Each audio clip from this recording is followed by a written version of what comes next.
So yes, I'm well aware it's been an unacceptably long time since last I vlogged, but to try to explain, and perhaps even somewhat redeem myself, I'm going to break down my activities over the last 2.5 weeks, pie graph style. Pie.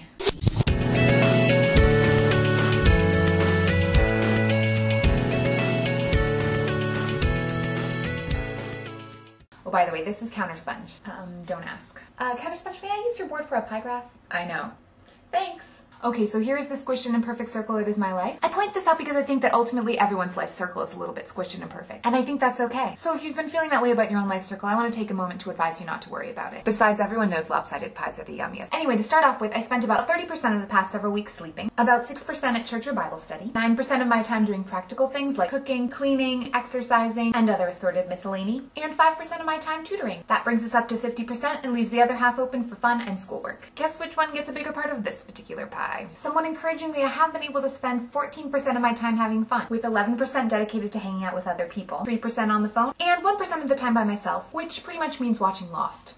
School gets the remaining 36% of my time, with 6% spent working on my thesis, 7% in class, and a whopping 23% of my time is wholly dedicated to reading. Now, you know me, I love to read, and the things I'm reading are all very interesting. The main problem, as I've recently realized, is that given the amount I have to read and the amount of time I have to read it, I basically have to spend all my time immersed in the thoughts of the author, and don't really have a chance to engage those thoughts with thoughts of my own, because it's all I can do to just internalize what I'm reading, which I already have to do at an insanely breakneck pace. And I've noticed a strange side effect of this fact, given how much of my time I spend basically turning my brain into a giant sponge to soak up other people's ideas, which is that I've kind of been losing a grip on my personality. Like in those somewhat rare moments when I do get to spend time with other people, I sometimes have a hard time thinking my own thoughts or responding to other people's because I'm not used to being much more than a frantic receptacle of ideas, which is kind of scary. I'm hoping the effects will wear off after I'm done with this year, and I have to admit I've been a little less able to simply turn my brain off and imbibe knowledge recently. Distracting factors have intervened, but it's a pretty crazy phenomenon. Before I move totally on, you might be wondering how I was able to create this pie graph chart with such detailed mathematical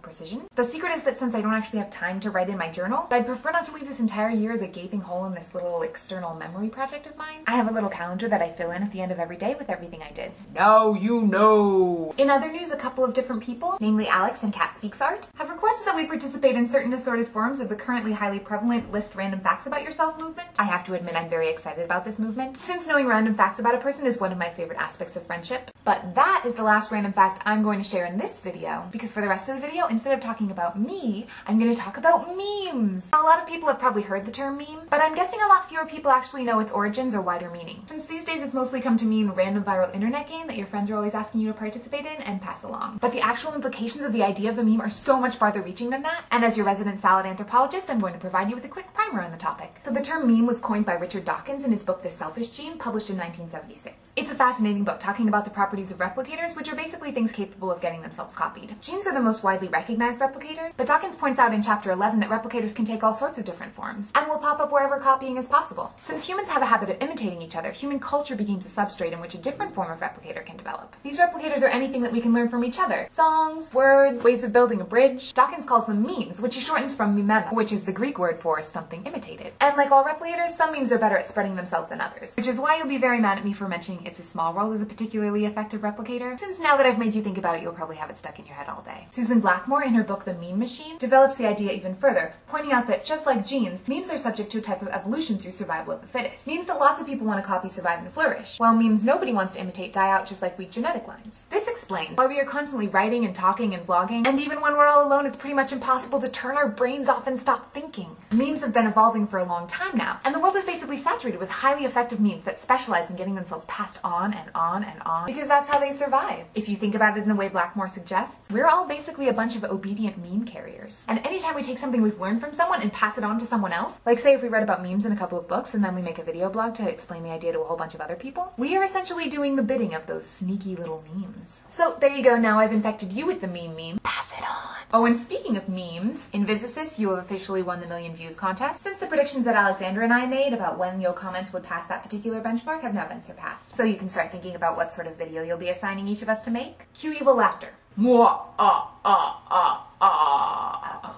conclude, here's some footage of some fun things I've done over the past couple of weeks. This has included ice skating, brunch with my housemates,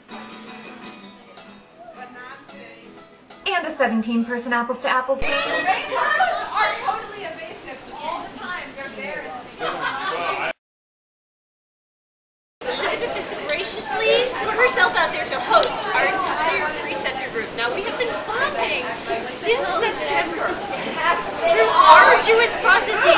She has roped us into apples to apples. Oh my god, I didn't bring it up. Tricky little ways.